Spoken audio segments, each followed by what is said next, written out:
नमस्कार। अद्वैत में आपका स्वागत है। आज के आधुनिक युग में जब बच्चों के लिए डिस्ट्रैक्शंस इतने सारे हैं तो बच्चों को दिशा दे पाना बेहद कठिन हो गया है और इसीलिए हम लोग साइकोलॉजी, ऑब्जर्वेशन और शास्त्रों पे रिसर्च करके आपके लिए 3 ऐसी स्पेसिफिक और रिलेवेंट स्टेप्स लेकर आए हैं जिससे अगर आप अपने जीवन में लगाएंगे तो आप अपने बच्चों को सही दिशा दे पाएंगे। इससे पहले कि मैं आगे बढ़ूं, मैं आपको बता देना चाहूंगा कि स्टेप्स अद्भुत हैं, किंतु इसे अपनी लाइफ में एग्जीक्यूट करने के लिए आपको डिटर्मिनेशन चाहिए होगा, एफर्ट लगाना होगा, किंतु हाँ, रिजल्ट पक्का आएगा। तो शुरू करते हैं।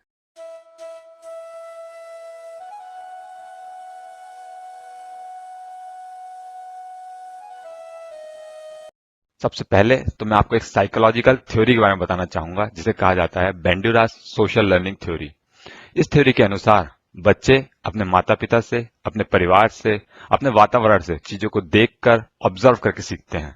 इस थ्योरी को दिया एल्बर्ट बेंड्यूरास सर ने, जो कि एक अमेरिकन कैनेडियन साइकोलॉजिस्ट हैं। इस थ्योरी को प्रूव करने के लिए उन्होंने 1961 में स्टैनफोर्ड यूनिवर्सिटी में एक एक्सपेरिमेंट किया जिसे कहा जाता है बोबोडॉल एक्सपेरिमेंट। बोबोडॉल एक प्रकार का खिलौना होता है जिसे अगर आप मारो तो पलट के वापस आता है। इस एक्सपेरिमेंट में एल्बर्ट बेंड्यूरास सर ने 3 से 6 वर्ष की आयु के बच्चों के 2 ग्रुप तैयार किए। पहले ग्रुप के बच्चों को उन्हें दिखाया कि एक आदमी बोबोडॉल के साथ बहुत एग्रेसिवली बिहेव कर रहा है, उसे पंचेस मार रहा है, उसे किक्स मार रहा है, उसे उछाल रहा है, उसे अब्यूज कर रहा है। और दूसरे ग्रुप के बच्चों को उन्हें दिखाया कि एक आदमी बोबोडॉल के साथ शांति से बैठकर बातें कर रहा है। इस दृश्य को दिखाने के बाद जब रिसर्चर्स ने दोनों ग्रुप के बच्चों को बोबोडॉल के साथ खेलने का अवसर दिया तो उन्होंने ये ऑब्जर्व किया कि फर्स्ट ग्रुप के बच्चे बोबोडॉल के साथ बहुत ही एग्रेसिव बिहेव कर रहे थे। वो उसे पंचेस मार रहे थे, उसे किक्स मार रहे थे, उसे उछाल रहे थे, उसे अब्यूज कर रहे थे। कई बच्चे तो वो सेम शब्द यूज कर रहे थे जो उन्होंने उस व्यक्ति को कहते सुना था, जबकि सेकेंड ग्रुप के बच्चे बोबोडॉल के साथ बहुत ही शांत बिहेव कर रहे थे। इससे बेंड्यूरास सर ने ये कंक्लूड किया कि बच्चे जैसा देखते हैं वैसा सीखते हैं। इसका मतलब ये है कि सबसे पहले तो आपको अपने आप को दिशा देनी होगी। अगर आप चाहते हैं कि आपके बच्चे बड़ों का सम्मान करें तो पहले आपको बड़ों का सम्मान करना होगा। अगर आप चाहते हैं कि कल बुढ़ापे में आपके बच्चे आपकी सेवा करें तो पहले आज आपको अपने माता पिता की सेवा करना चाहिए। ये वीडियो क्लिप इसको और बेहतर तरीके से समझाता है। बहू, मेरा चश्मा देखा है कहीं? माँ जी, कितनी बार बोला, आप अपना चश्मा तकिए के नीचे क्यों संभाल के नहीं रखती? हमेशा इधर उधर रख देती हैं। क्या ढूंढ रही हो? बेटा, चश्मा नहीं मिल रहा, वही ढूंढ रही हूँ। माँ, सामने रखा है चश्मा। तुम ना सचमुच अंधी हो गई हो। बेटा, अभी तक नाश्ता नहीं किया, स्कूल बस आ जाएगी, जल्दी करो, चलो। मम्मी, आप कितनी बड़बड़ करती हो, कभी आपसे मुझे छुटकारा मिलेगा? राहुल, बेटा मेरा चश्मा देखा? पापा, आप सचमुच अंधे हो गए। ये लो आपका चश्मा। ये क्या तरीका है बड़ों से बात करने का? यही सीखते हो स्कूल में जाके? पापा, मैं स्कूल में नहीं सीखा, आपसे सीखा हूँ। आपके बच्चे जो देखते हैं, जो सुनते हैं, वही सीखते हैं। हर बच्चे की पहली शिक्षा घर से शुरू होती है। आपका घर, आपका परिवार, आपके बच्चों का पहला स्कूल होता है और माता पिता पहले शिक्षक होते हैं। आचार्य चाणक्य अपनी चाणक्य नीति के 3 अध्याय के 2 श्लोक में बोलते हैं, आचार्य कुलमाख्याति देशमाख्याति भाषणम। मतलब व्यक्ति की भाषा से उसके देश का और उसके आचरण से उसके कुल का पता चलता है। इसको और सिंप्लीफाई करें अगर कोई नया व्यक्ति आपसे आकर मिलता है तो उसकी भाषा सुनते से ही आपको जज हो जाएगा कि ये कहाँ का है। ठीक इसी प्रकार आप किसी व्यक्ति के आचरण को, व्यवहार को देखकर ये बता सकते हैं कि इसके परिवार का कैसा माहौल होगा। तो आप समझ सकते हैं कि एक छोटे बच्चे पर उसके परिवार के माहौल का कितना गहरा प्रभाव पड़ रहा है। देखिए, भगवान श्री राम तो राजकुमार थे, किंतु फिर भी ऋषि वशिष्ठ उनको उनके घर पढ़ाने नहीं गए, वो ही गए ऋषि वशिष्ठ के आश्रम में पढ़ने। क्यों? शिक्षा तो सेम होती? नहीं, फर्क होता माहौल का, वातावरण का।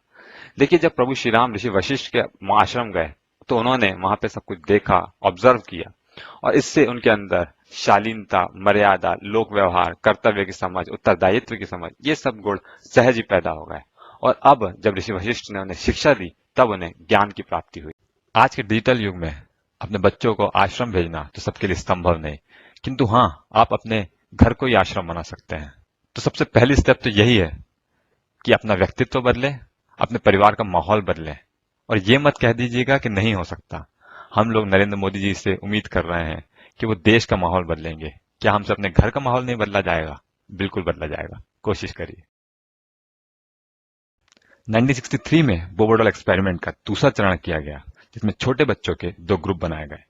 पहले ग्रुप के बच्चों को दिखाया गया कि एक आदमी बोबोडॉल के साथ बहुत एग्रेसिव बिहेव कर रहा है, जबकि दूसरे ग्रुप के बच्चों को दिखाया गया कि एक आदमी बोबोडॉल के साथ बहुत शांति से बिहेव कर रहा है। मतलब बिल्कुल पहले जैसे दृश्य। अंतर बस इतना था कि इस बार ये दृश्य उन्हें सामने से न दिखाते हुए वीडियोस के रूप में दिखाया गया। जब बच्चों को बोबोडॉल के साथ खेलने का अवसर दिया गया तो रिसर्चर्स ने ऑब्जर्व किया कि फर्स्ट ग्रुप के बच्चे काफी एग्रेसिवली बिहेव कर रहे हैं, जबकि सेकेंड ग्रुप के बच्चे बोबोडॉल के साथ बड़े शांति से बिहेव कर रहे हैं। इससे एल्बर्ट बेंड्यूरास सर ने यह कंक्लूड किया कि बच्चे वीडियो से भी वैसे ही सीखते हैं जैसे सामने से सीखते हैं। तो अगर आपके बच्चे कुछ गलत वीडियोस देख रहे हैं, सीरियल्स देख रहे हैं, तो उसका प्रभाव उन पर पड़ेगा। उदाहरण के तौर पे, दिया, तुम्हारी साइंस की किताब नेहा से वापस ली? क्या समझती है वो अपने आप को? मेरे खिलाफ षड्यंत्र रचेगी? दिया, उसका पाला मुझसे पड़ा है, वो मेरे पंजे से बच नहीं पाएगी। दिया, ये बस देखती जाओ माँ। बच्चे सिर्फ बड़ों के टीवी प्रोग्राम देखेंगे तो क्या सीखेंगे? इसका मतलब यह है कि अब आपको यह भी मॉनिटर करना होगा कि आपके बच्चे क्या देख रहे हैं। हमें पता है कि हमेशा संभव नहीं, कोई बात नहीं, आप जितना कर सकते हैं उतना कीजिए, और बाकी समय जब भी आप अपने बच्चों के साथ होते हैं तब उन्हें कुछ ना कुछ पॉजिटिव वीडियो दिखाने की कोशिश करिए। जिस प्रकार नेगेटिव वीडियो का प्रभाव उनके जीवन में पड़ता है, उसी प्रकार पॉजिटिव वीडियोस का भी प्रभाव पड़ता है।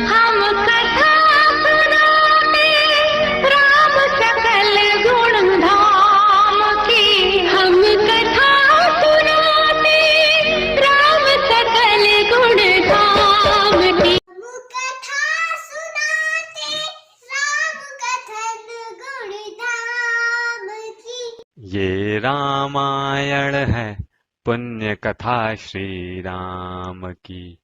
मेरा मतलब समझ गए होंगे आप कि ये जो टेलीविजन, इंटरनेट, वीडियोस जो अभी तक आपके बच्चों को डिस्ट्रैक्ट कर रहे थे, इन्हीं की मदद से आप अपने बच्चों को सही दिशा भी दे सकते हैं। ये वीडियोस आपके बच्चों के दिमाग पे गहरा असर छोड़ेंगे और आपके बच्चों को सही दिशा देंगे। तो ये थी सेकंड टेक्निक। अब हम फिर से चलते हैं बोबोडॉल एक्सपेरिमेंट के तीसरे चरण में। तीसरे चरण में रिसर्चर्स ने फिर छोटे बच्चों के 2 ग्रुप तैयार किए। दोनों ग्रुप के बच्चों को उन्होंने एक ही दृश्य दिखाया कि एक आदमी बोबोडॉल के साथ बहुत एग्रेसिव बिहेव कर रहा है, उसे पंचेस मार रहा है, किक्स मार रहा है, उसे उछाल रहा है, उसे अब्यूज कर रहा है। किंतु दृश्यों के अंत में उन्होंने फर्स्ट ग्रुप को दिखाया कि उस आदमी को प्रेस किया जा रहा है, उसे कैंडीज दी जा रही हैं, उसे खाने की वस्तुएं दी जा रही हैं। जबकि सेकंड ग्रुप को उन्होंने दिखाया उस आदमी को बुरी तरह डांटा गया और उसे समझा दिया गया कि यह घटना दोबारा नहीं होना चाहिए। इस दृश्य के बाद जब रिसर्चर्स ने दोनों ग्रुप के बच्चों को बोबोडॉल के साथ खेलने का अवसर दिया तो उन्होंने ये ऑब्जर्व किया कि फर्स्ट ग्रुप के बच्चे बोबोडॉल के साथ बहुत ज्यादा एग्रेसिव बिहेव कर रहे हैं, जबकि सेकंड ग्रुप के बच्चे बोबोडॉल के साथ बहुत शांति से बिहेव कर रहे हैं। इससे एल्बर्ट बेंड्यूरास ने यह कंक्लूड किया कि बच्चे केवल किसी को देखकर ही नहीं सीख लेते, बल्कि उसके द्वारा किए गए कार्य से उसे क्या रिजल्ट मिल रहा है इसका एनालिसिस करके भी सीखते हैं। मतलब अगर किसी व्यक्ति को कोई कार्य के लिए एप्रिसिएशन मिल रहा है, रिवॉर्ड मिल रहा है, तो वह भी वो कार्य करना चाहेंगे। किंतु अगर किसी व्यक्ति को कोई कार्य करने के लिए सजा मिल रही है तो वह कार्य नहीं करना चाहेंगे, उस सजा से बचना चाहेंगे।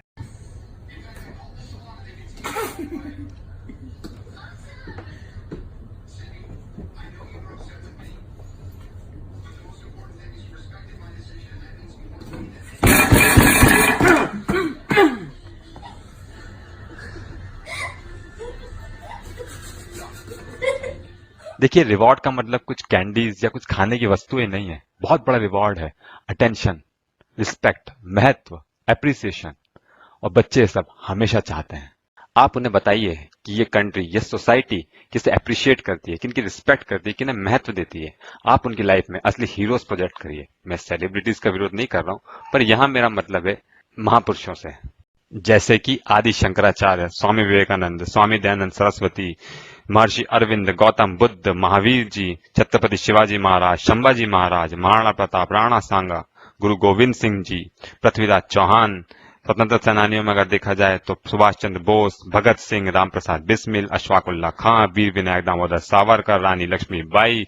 वैज्ञानिकों में अगर देखा जाए तो श्रीनिवासन रामानुजन, एपीजे अब्दुल कलाम, विक्रम साराभाई, आचार्य प्रफुल्ल चंद्र राय, मैं यहाँ पे रोक के बताना चाहूंगा कि जिस दवाई के लिए पूरी दुनिया में भारत से गुहार लगाई जा रही है, हाइड्रोक्सीक्लोरोक्विन, वो दवाई आचार्य प्रफुल्ल चंद्र रॉय जी ने ही बनाई थी। और भी बहुत सारे हैं, जैसे कि सरदार वल्लभ भाई पटेल, लाल बहादुर शास्त्री, B.R. अम्बेडकर, दीनदयाल उपाध्याय, राजीव दीक्षित जी, मनोहर पालेकर जी। वैद्यों में अगर देखा जाए तो वाग्भट्ट जी, चरक जी, सुश्रुत जी। और बोलूं तो भगवान श्री कृष्ण के बारे में बताइए, प्रभु श्री राम के बारे में बताइए, महान ऋषियों के बारे में बताइए, सप्त ऋषियों के बारे में बताइए। और भी बहुत सारे हैं। भारतीय इतिहास महापुरुषों के नामों से भरा पड़ा है। वैसे मैंने आपको इतने सारे नाम इसलिए बताए ताकि आपका भी नॉलेज बढ़े। तो आपके पास दो ऑप्शन है, या तो पहले आप खुद इनके बारे में जानिए और फिर अपने बच्चों को बताइए, या फिर दूसरा कि आप अपने बच्चों के साथ बैठकर ही इनके ऊपर वीडियोस देखिए। आपका भी नॉलेज बढ़ेगा और आपके बच्चों को भी इनके बारे में पता चलेगा। और जब आपके बच्चे इन्हें हीरोज के रूप में देखने लगेंगे, इन्हें श्रेष्ठ पुरुष, महापुरुषों के रूप में देखने लगेंगे, तो अपने आप इनके जीवन से थोड़ा थोड़ा लेना शुरू कर देंगे। क्योंकि भगवान श्री कृष्ण भगवद गीता के 3 अध्याय के 21वें श्लोक में कहते हैं, यद्यदाचरति श्रेष्ठस्तद देवतरो जना स यत् प्रमाणम कुरुते लोकस्तदनुवर्तते।